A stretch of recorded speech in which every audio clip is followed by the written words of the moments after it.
Hello friends, कैसे हैं आप लोग। आई होप सब ठीक होंगे। तो आज हम करने जा रहे हैं इंपॉर्टेंस ऑफ मैक्रोइकनॉमिक्स।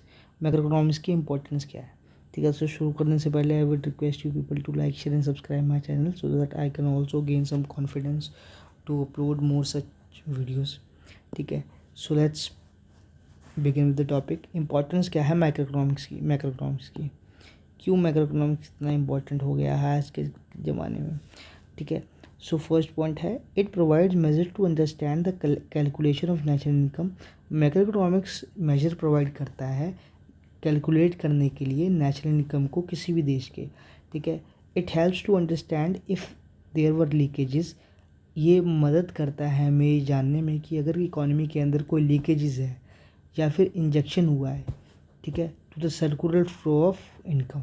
ये क्या होता है इंजेक्शन, लीकेज क्या होता है, और इंजेक्शन क्या होता है, ये आपको धीरे धीरे समझ में आएगा। सर्कुलर फ्लो ऑफ इनकम क्या होता है, ठीक है, ये चीज़ें समझ में आएंगी।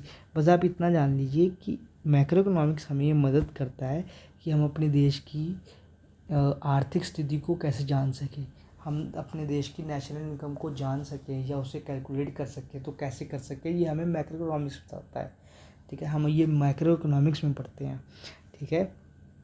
वो हमें ये जानने में मदद करता है कि लीकेजेस, इकोनॉमी में क्या लीकेज हो रही है या क्या बाहर जा रहा है इकोनॉमी से, और इंजेक्शन, और क्या इकोनॉमी के अंदर और ऐड हो रहा है, हम ये सब चीज़ें जान लेते हैं। दूसरा इंपॉर्टेंस क्या है उसका, फॉर्मुलेशन ऑफ गवर्नमेंट बजट। सरकार जो अपना बजट बनाती है वो मैक्रो इकोनॉमिक पॉलिसीज को ध्यान में रखते हुए बनाती है, ठीक है। Policies regarding control of inflation. जब सरकार अपना बजट बनाती है तो ये बोलती है कि ये इस बार हम महंगाई इतने से कम कर देंगे या कोशिश करेंगे कि इससे कम ही रहे महंगाई, ठीक है। डिफ्लेशन, या फिर बहुत मंदी है इकोनॉमी के अंदर, बहुत ज़रूरत से ज़्यादा चीज़ें सस्ती हो गई हैं, तो वो भी अच्छी बात नहीं होती ना। तो उससे क्या होगा कि इकोनॉमी के अंदर डिफ्लेशन आ जाएगी। जो चीज़ 100 रुपये की है, जो चीज़ उसकी सही कीमत 100 रुपये की होनी चाहिए, वो आपको 40 रुपये में मिलेगी गिर के। उससे क्या होगा, प्रोड्यूसर को कोई प्रॉफिट नहीं होगा, तो वो चीज़ बनाएगा ही क्यों। इसीलिए इकोनॉमी के अंदर एक ठीक लेवल ऑफ इन्फ्लेशन और डिफ्लेशन के बीच में ठीक लेवल बैलेंस बना होना चाहिए, ठीक है, वरना इकोनॉमी सफ़र करती है, ठीक है। Becomes easier with the help of various macroeconomic aggregates like government revenue. वो कह रहा है कि इन चीज़ों को अगर जानना है कि कंट्रोल कैसे करना है इन्फ्लेशन को या डिफ्लेशन को, तो हमें गवर्नमेंट रेवेन्यू को जानना पड़ेगा, गवर्नमेंट एक्सपेंडिचर को जानना पड़ेगा, एक्सेस और डेफिशिएंट डिमांड क्या होता है इसको समझना पड़ेगा। ये सब समझने किस में समझेंगे हम, मैक्रो इकोनॉमिक्स में। तो इसलिए मैक्रो इकोनॉमिक्स इतना इंपॉर्टेंट बन जाता है। थर्ड पॉइंट क्या है, it facilitates international comparison by providing information. जो मैक्रो इकोनॉमिक्स है वो हमें इंटरनेशनल कंपैरिजन प्रोवाइड करता है कि बाहर की इकोनॉमी में क्या चल रहा है, हमारी इकोनॉमी के अंदर क्या चल रहा है, हम कैसे एक दूसरे से कंपेयर कर सकते हैं। About the aggregate demand and supply, surplus and deficient balance of payment, ठीक है, कि सरप्लस है हमारा बजट या डेफिशिएंट है हमारा ट्रेड बैलेंस, ठीक है, हम ज़्यादा सामान मंगा रहे हैं या ज़्यादा सामान बेच रहे हैं। तो ये सब चीज़ों को जानना किस में हम जानते हैं, मैक्रो इकोनॉमिक्स में, ठीक है। फोर्थ पॉइंट है, it provides it it helps to coordinate various policies.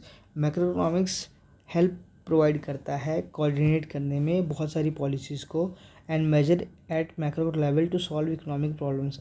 और बहुत सारी प्रॉब्लम्स को सॉल्व करने में मदद करता है, जैसे कि पॉवर्टी हो गया, एम्प्लॉयमेंट हो गया, इन्फ्लेशनरी एंड डिफ्लेशनरी गैप हो गया, ठीक है। So this was the importance of macro economics, ठीक है। आई होप बहुत ही नॉर्मल सी बातें हैं कि क्या क्या हेल्प करता है, ठीक है। तो आप लोगों को ये चीज़ें पता होनी चाहिए कि क्यों मैक्रो इकोनॉमिक्स इतना इम्पोर्टेंट है, ठीक है। सो ये भी टॉपिक ख़त्म हो गया।